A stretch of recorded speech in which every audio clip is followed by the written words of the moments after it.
Hello, hello, kaway-kaway dyan mga kabopols. Mga kabopols, magandang umaga, magandang hapon at magandang gabi sa inyong lahat. Luzon, Visayas at Mindanao. Sa mga magigiting natin mga OFW at sa mga magigiting natin mga kasundaluhan, binabati ko po kayo ng isang mapagpalang araw.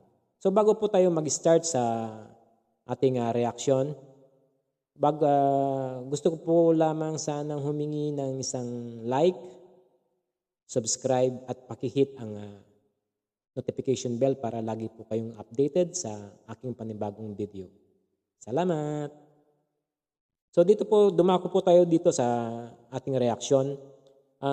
Regarding po sa resupply mission po para sa BRP Sierra Madre. Kasi po gumawa po ng bagong resupply mission ang ating gobyerno.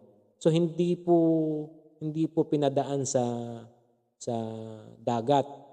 Kumbaga hindi po gumamit ng barko ang ating gobyerno para sana maiwasan ang panibagong tensyon. Ang ginawa po ng ating gobyerno is gumamit po tayo ng air asset. Tapos yung food supply is dinrap po ng ating air asset. Tapos meron siyang parachute. So yung mga ibang food supply is nahulog dun sa may dagat. At nung kukunin na po, kung mapapansin nyo dito sa screen, itong dalawang rubber boat na to na maliliit, yan po yung sa Pilipinas.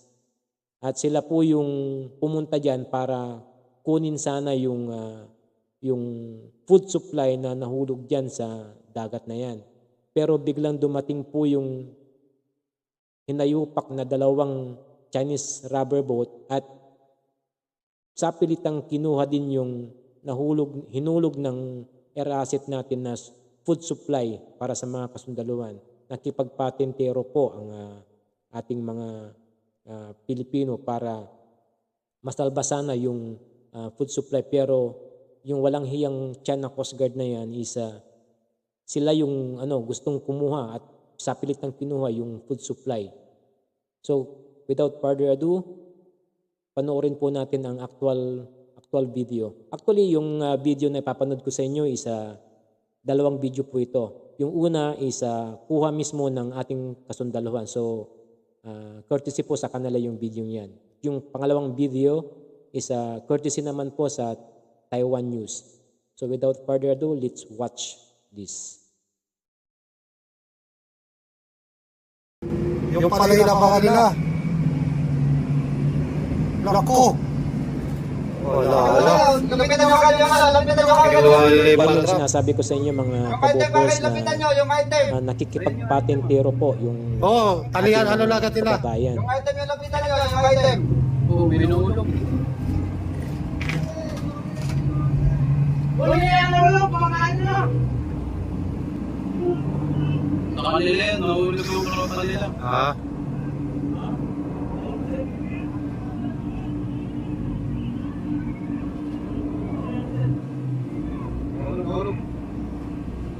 Yung item ko ninyo, yung parachute, kunin yung parachute. Naku.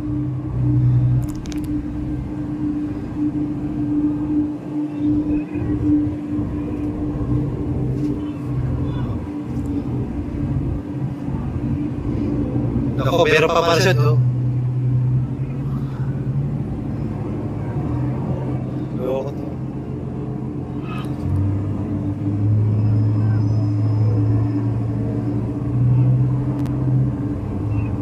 Nagkita talaga nila. Naku, babagayin nata. Muntik na. Babagayin. Hilahin nyo yung mga parachute. Hilahin, dalhin sa pamura.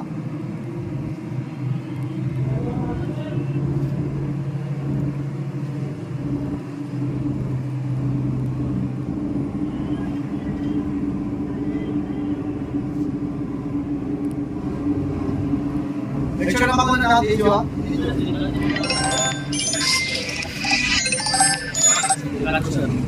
Nalakas nila siya. Naku. Sa Maura, mapapagayin kayo. Maura lang kayo, maura. Nalagit na sa maura. Mahulog sir ba? Huwag niyo pababa, huwag niyo pababa. Yung mga galing natin, standby yan sa ano, sa gandam. Ano pa kayo ba sir? Makasalan natin yan, standby nyo yan. Sir, recover kayo sa unang mga Nakawa natin, nakawa. Hey! Patin! Patin!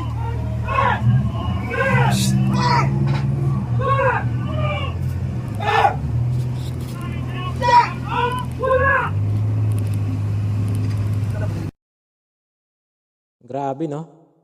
Panood nyo? Anong nararamdaman nyo mga kabupols bilang isang Pilipino? Di ba? Nakakagalit, di ba? So, ang sarap pag... Kung pwede lang sana eh. Naku, ito oh. Diba? Hey. Kung pwede lang sana eh. Kaso hindi pwede dahil maximum tolerance daw sabi ng ating Pangulo. Tawa na lang tayo. So tawanan lang natin sila. So kasi hindi naman nagpapabaya ang ating Pangulo na nagsisikap siya para hikayatin ang international para gumawa ng hakbang para diyan sa China na yan. So meron, alam ko, sige lang, sabi ng Pangulo, sige lang, gawin niyo yung gusto niyo, pero ilalantad ko to sa buong mundo kung ano yung ginagawa niyo, yung sa gray area na ginagawa niyo. Kasi nagsasalita ang mga China, sabi nila ganito, sumusunod sila sa ganito, sa batas, sa international law, pero pagdating dyan sa actual, iba yung ginagawa nila. Diba?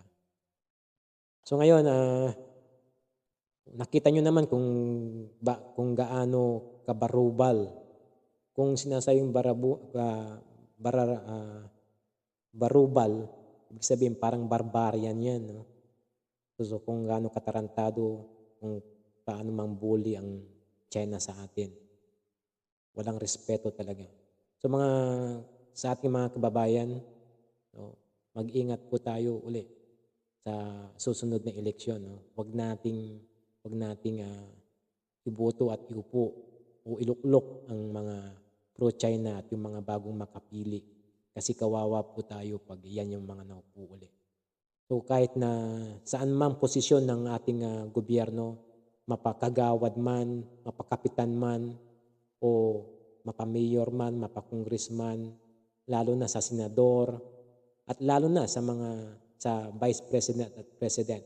Huwag po tayong mag-uupo ng pro-China. Tandaan niyo po yan. Itaga niyo sa bato. Pagdating ng eleksyon ng 2025 at 2028, huwag po tayong mag-uupo ng pro-China. Kasi po, ganito po, mas malala po ang mangyayari sa atin.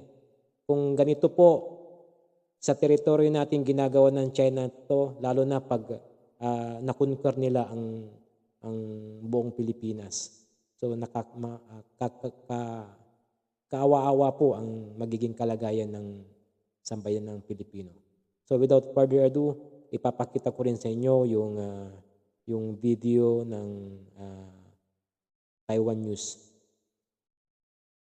The Philippines says China's Coast Guard seized food supplies meant for Filipino troops stationed in the South China Sea. The Philippine Armed Forces released footage showing small Chinese boats intercepting airdropped supplies at the Philippine outpost at 2nd Thomas Shoal, the beached hulk of a World War II landing ship. The Philippine military said some supplies were recovered, others were dumped in the sea by China's Coast Guard. Meanwhile, China released a picture it said showed Filipino troops pointing guns at its Coast Guard during the incident. The Philippines said this did not happen. Diba? Tapos, ang sabi ng China is tayo pa daw yung nanunutok ng baril. Kasi malapit na yung mga barahura na China Coast Guard doon sa may BRP. So natural na mag-prepare ang mga kasundaluhan natin kasi ilang meters na lang yung kung baga naririnig niyo yung sumisigaw, yun yata yung commander nila. Tingnan malapit na. So kailangan mag-prepare talaga at kung kinakailangan talagang gamitan na sila ng yan, di ba? Kasi walang hiya talaga tayo. So nakakagalit. So hanggang dito na lang po ang ating reaksyon. So abangan po nyo ang susunod na video. Maraming salamat.